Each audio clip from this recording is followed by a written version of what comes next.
India ratifies 2 more international labour organization pacts to end child labour. How far has India committed to eliminate child labour?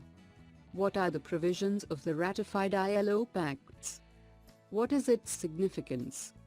What major actions had been taken by the government to prohibit child labour?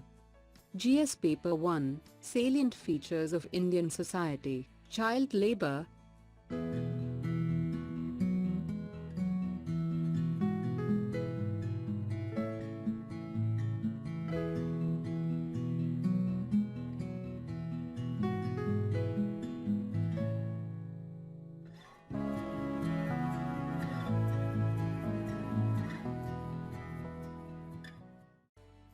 What is the context about? India has ratified the International Labour Organization's (ILO) 2 conventions on child labour, reaffirming its commitment for a child labour-free India. The conventions were on the minimum age for employment and worst forms of child labour, and were ratified during the International Labour Conference held in Geneva. How far has India committed to eliminate child labour? With this, India has now ratified 6 of the 8 core conventions, with the others relating to abolition of forced labour, equal remuneration and no discrimination between men and women in employment and occupation. Ratification of these 2 core conventions means that 99% of all children in the world are covered by Convention 182, Elimination of Worst Forms of Child Labour. What are the provisions of the ratified ILO pacts? The Act contains the controversial provision that condones the employment of children below 14 years, under the rubric of family enterprises, and the declassification of several industries as hazardous occupations. The detrimental effects on the ground from these dilutions of the original 1986 Act could be widespread.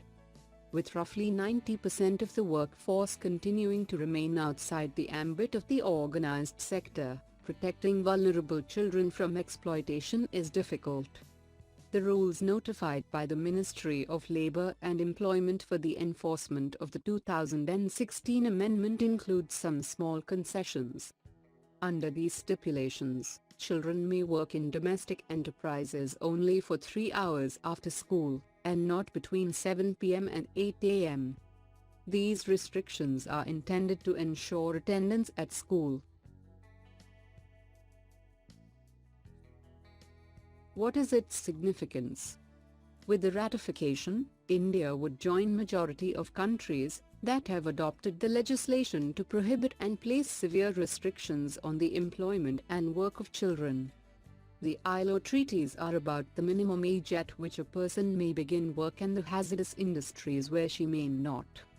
Crucially, Conventions 138 and 182 of the United Nations body leave it to the member states to determine what constitutes acceptable or unacceptable work for children at different ages.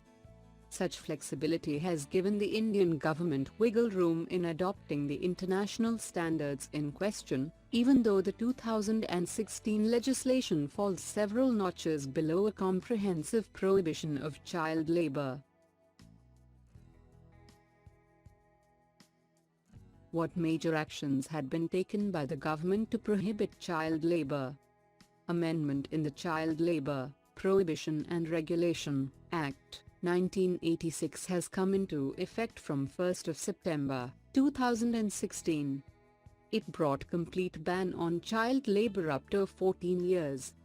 Adolescents were also included under legislation. Framing of rules and final notification on June 2, 2017 provides specific provisions on prevention, rescue and rehabilitation. Drafting of Standard Operation Procedure (SOP) to facilitate implementation. An IT platform is integrating all district with central government, which will strengthen enforcement of the Act and also the implementation of NCERT. India ratifies ILO Conventions 138 and 182, which will reaffirm its commitments to eradicate child labour at international level.